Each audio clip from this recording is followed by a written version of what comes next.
Abdullah ibn Umar, may Allah be pleased by both of them, Abdullah and his father Umar, he said, كنت مع رسول الله صلى الله عليه وسلم, I was with the Prophet صلى الله عليه وسلم, and a man from Al-Ansar, from the people who used to live in Medina, he came and asked the Prophet صلى الله عليه وسلم a question. He said, Ya Rasulullah, أي المؤمنين أفضل? Who is the best of believers? He صلى الله عليه وسلم said, أفضل المؤمنين إيمانا أحسنهم خلقا. The best believer, the best one in this crowd right here, who is it? Is the one who has the best of character, best of akhlaq. Then he, the Sahabi, the companion, asked Rasulullah ﷺ the question, who is the wisest, most intelligent, most intellectual, the smartest of believers? He said, they're the ones who remember death the most, and they're the ones who are best prepared for what comes after it. These are the most intelligent, the wisest of people. May Allah make you all amongst them. So what's the two traits again? They're the ones who remember death the most, and they're the ones who are best prepared for that which comes what? After that. Rasulullah sallallahu alayhi wasallam says in authentic narration, إِنَّمَا الْأَعْمَالُ بِالْخَوَاتِيمِ. Yes, your actions are judged based on your intentions. But in this hadith, the Prophet's saying, but what also matters very much is how does your life come to an end? It's all about the ending. So when we think of death and we appreciate that, it's like an antivirus that you have, for example, in your computer, in your phone. And that's what death serves like. If you download a suspicious email, that laptop, that software will pop up, says, beware, are you sure you want to download this? This may destroy your laptop. When you think of death, it's that software. You're about to do something that is wrong, something that is haram, and then that death software pops up. Are you sure you want to do this? This may be the last thing you will do before you die. So this is how it works. And also in the good way as well. Death motivates you not to stay away from the haram, but it motivates you to do that which is good, correct? You know, life is short. Khalas, bismillah, all going to be accounted by Allah subhanahu wa ta'ala. Let me do these few deeds. Wallahi, maybe that's the deed that will get me to Jannah. Yes or no? So that's how death works on both angles. May Allah make you and I remember death often in a wise way, the way the Prophet Muhammad sallallahu alayhi wasallam has taught us. Look what he said as well. And he used to speak about death often, yes or no? A lot. One hadith he says, repeatedly, frequently remember death, the destroyer of pleasures. Remember that often. Then he says two things about it. He says, whenever you remember death, when things are very hard on you, pressure, hardship, difficulty, and you remember death, the Prophet ﷺ said, death reminder will bring you ease. Allahu Akbar, yes or no? Because no matter how painful it is, it will soon come to an end, inshaAllah. And I pray to Allah that whatever comes next is not worse than it. And he said, never do you live moments of ease and pleasure and luxury, except that you should remember death. Why? Because it will tighten things up for you. Allahu Akbar. It makes you look at things with the right perspective. Are you guys with me? You get that promotion, you get that salary, you get that scholarship, you get that marriage, you get that child. You have to realize that it will all come to an end. Whether it was ease or hardship, it's all about remembering death. One time, Al-Bara ibn Azib, a wonderful Sahabi, he said, we were with Rasulullah sallallahu alayhi wasallam. We were with him, and all of a sudden, we saw a group of people on the side gathered. So the Prophet says, عَلَى مَا اجْتَمَعَ هَؤُلَاء. Why are these people gathered? Then the Sahaba said, Ya Rasulullah, these other people there are gathered عَلَى قَبْرٍ يَحْفُرُونَهُ. They're digging a grave. So Al-Bara says, the moment we said that to the Prophet sallallahu alayhi wasallam, the Prophet sallallahu alayhi wasallam left us immediately and he rushed. Didn't walk, didn't jog. He ran to that other group that was, what were they doing? Digging the grave. So Al-Bara says, in the Prophet sallallahu alayhi wasallam, he fell on his knees right in front of the grave and he was just looking at it, staring at it. Al-Bara said, and I came and I was looking at him and he was crying and crying until the actual sand under the Prophet was wet. Like, how much do you have to cry to make the ground wet?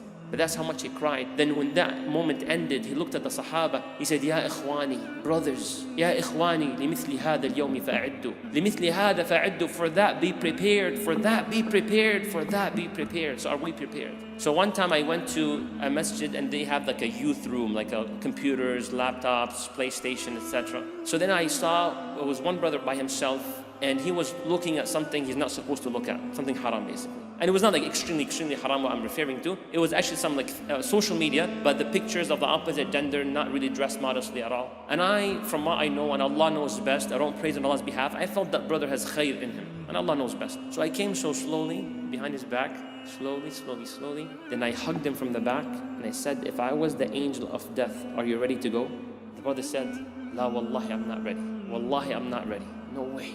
Allah knows best and may Allah protect him. This brother now is actually someone who, I won't obviously mention the name, but a man into the da'wah and so on. Maybe it was that moment of his sincerity and his truthfulness with Allah that I really did not want to die in that situation. So Rasulullah was saying this ahadith about death. It's all about the ending. It's all about the ending. I'll share with you one more just to emphasize that point, because I wanted to keep it in your mind, inshallah, that software to install it firmly. Rasulullah says a person will be doing the deeds of the people of Jannah.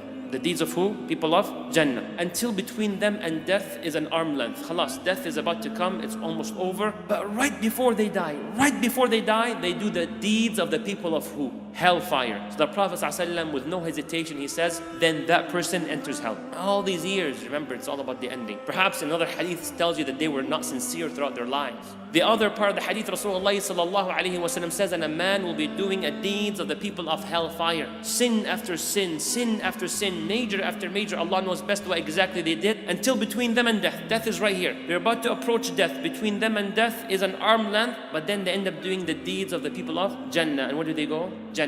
You know, there's this brother in which he rushed into an Islamic center in Brooklyn, New York.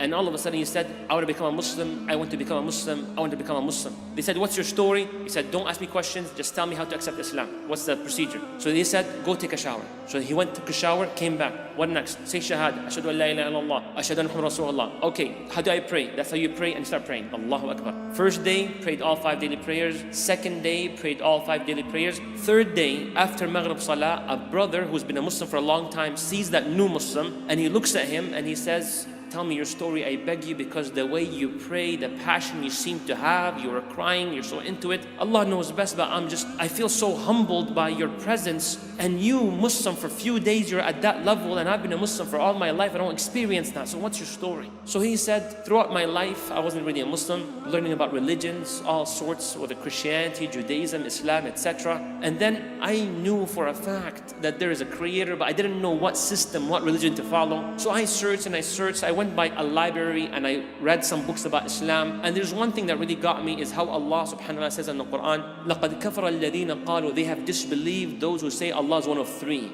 And in another verse, لَقَدْ كَفَرَ الَّذِينَ قَالُوا, they have disbelieved those who say that Allah has a child. May Allah protect us, right? So he said, that's exactly how I feel. It makes no sense. There's one creator, he's the one and only, that has no children, no parents, no partners, no associates. This is perfectly it. He said, on that night, I still didn't say Islam is the truth, but it made a lot of sense to me. So on that night, I cried and I cried and I cried and I cried, prayed to Allah, guide me to the truth, whatever it is, just show me the truth. He said, I slept, brother. In my dream, I saw Isa alayhi salam, Jesus. He looked at me and he says, follow Muhammad, follow Muhammad, follow Muhammad. Then he said, then I woke up and then I rushed to the masjid. And that's why, if you remember, when I rushed to the masjid, anyone ask questions, just tell me how to become a Muslim, move on. So this is what the Prophet teaches you and I. He says in an authentic narration, sallallahu alayhi wasallam, he says, don't be too impressed by someone's action until you see how their life comes to an end. Allahu Akbar. Let's move on. Let's move on with the story. So he said, I had this dream, follow Muhammad. I came back to the center, and that's how I accepted Islam. He's like, Allahu Akbar, beautiful. Now what salah was that? They just finished.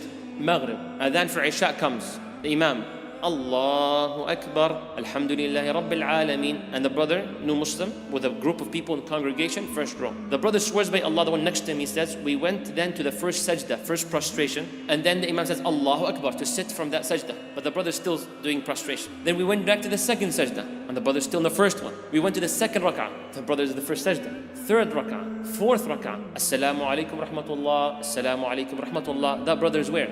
First sajda in the first which rak'ah? First rak'ah. So the Imam and the brothers, they thought he's very exhausted, he's sleeping. So the Imam called him, brother so-and-so, brother so-and-so. No response. So he asked the one next to him, you know what, just, nudge him a little bit. So when he moved him, he fell and he was pronounced dead right then and there. Allah knows best his sincerity, Allah knows best, but these endings are not given to anybody. There's another one, there's a ship that left Egypt, it was like a cruise, it's called Salim Express. And the brother who was on the ship tells us a story. He says the ship went through some issues and it was sinking, and then the husband, he went to the cabin, ran, and he saw his wife. He's like, leave everything and run for your life, the ship is sinking. He says, come, leave. She said, okay, wait, let me put on my hijab. He's like, are you crazy? Just go for your life, the ship is sinking. And Islamically, she can leave, right, for her life, correct? But she said, no, I need to wear the hijab. He's like, are you crazy? The ship is sinking, I'm not exaggerating, it's over. She said, Wallahi, I would never want to die except on act of obedience. She said, you go, I'll catch up with you. And he actually left her, subhanAllah. The brother said, I actually left her. So the brother left and she put on her hijab and everything. Then she went to the upper deck and she saw it's pretty much it. It's over. This is it. People are drowning. People are yelling. The safety boats or whatever you want to call them, pretty much all of them are gone. So she looks at her husband and she says, are you pleased with me? He's like, what kind of question is this? What time are you asking? Am I pleased with you? He's like, what kind of question is that? She's like, just answer me. Are you pleased by me? He's like, you're a great wife and of course I'm pleased with you. What an honorable wife you've always been. She said, Alhamdulillah. And then she said, Ashhadu an la ilaha illallah and Ashhadu anna Muhammadan Rasulullah. The brother says the story himself. He's like, Ya Shaykh, Wallahi al-Azim, I have never seen my wife after that moment. She drowned. An ending doesn't give it to anybody. It's all about the ending. It's all about the ending. Allah knows her past, but it's all about the ending. May Allah grant us a beautiful lives and beautiful death. Then you have another one in which also a brother living in an apartment building, student of knowledge. You have that sometimes where your apartment or your house is very practicing, but your neighbor is completely not, right? May Allah guide us all, Ameen Rabbil Alameen. So that's his situation. He said, I used to have this neighbor, upper level. We have the balcony. Whatever he plays in music and stuff like that, I can hear it. He gets really irritating. I spoke to him about Islam, Muslim family, gave him da'wah, nothing. No action whatsoever. Salah, doesn't pray. Abadan, very bad. So I tried my best until one day I was in my apartment. I heard a lot of crying and yelling in the upper apartment. So I rushed to go up, knocked on the door, and I said, Khair, everything is well? Like the doctor just came over and told us that our father, the father figure who had the issue with the da'wah, he is on his deathbed and this may be his last day and Allah knows best. It's a matter of moments. Asked us to perhaps bring family over to give him a farewell. So the brother, he says, Ya Shaykh, Wallahi, not to me, the Shaykh he's referring the story to, Ya Shaykh, Wallahi, when I was there, I was so angry. Why were you angry? Because you're playing his favorite song, and song of words that none of us will have a difference of opinion on. So basically he was playing some songs of, some language that's not appropriate. So he told his children, he's like, your father, you just told me he's on his deathbed, is about to die, and you're playing his favorite song, that sort about love and things of that sort. He's like, what do you suggest? And they play some Quran for him or something, anything. So he's like, we don't have any access to Quran. Obviously you can tell it was a little bit back in the day, there's only tapes. So he went back to his apartment, grabbed a tape or CD or so, then went back to the apartment and played the Quran. The brother swears by Allah. You know the agonies of death? You go unconscious, then you go conscious, like back and forth, yes or no? So he said when this whole discussion was happening, the father was unconscious. He swears by Allah subhanahu wa ta'ala that the moment he played the Quran at the room where the father was on his deathbed, the father regained his consciousness. The Sakarat al-Maut, he gained back his consciousness. And when the Quran was played, the father said, turn this thing off. Turn this thing off. I don't want to hear these words. I don't want to hear these words. Put back the music. Put back the music. This is what brings soothness and serenity to my heart. The brother swears by Allah, these were the last things he said and he died. May Allah protect us. We don't judge that he's going to hell or to Jannah. Allah knows best. But it's not an ending that anyone would wish for. May Allah protect us and grant us a beautiful ending. Rasulullah sallallahu alayhi wa sallam used to say, sallallahu alayhi wa sallam, he said, I used to forbid you from visiting graves. But now I tell you and I advise you, go visit graves. Why, Ya Rasulullah? In one hadith he says, because it softens the heart. And wallahi it does. May Allah grant us a heart that can be softened. And it brings tears to the eyes. It gives perspective of this life. So go visit the graveyards. I want to add one thing to that. Go beyond janazas. No, just go there when you're the only one in the graveyard. And go to the Muslim graveyard and say, Assalamu Alaikum. And you say the dua, etc. And you go see. One time I visited the grave and wallahi, the thing that got me the most was the one who was born the same year I was born in.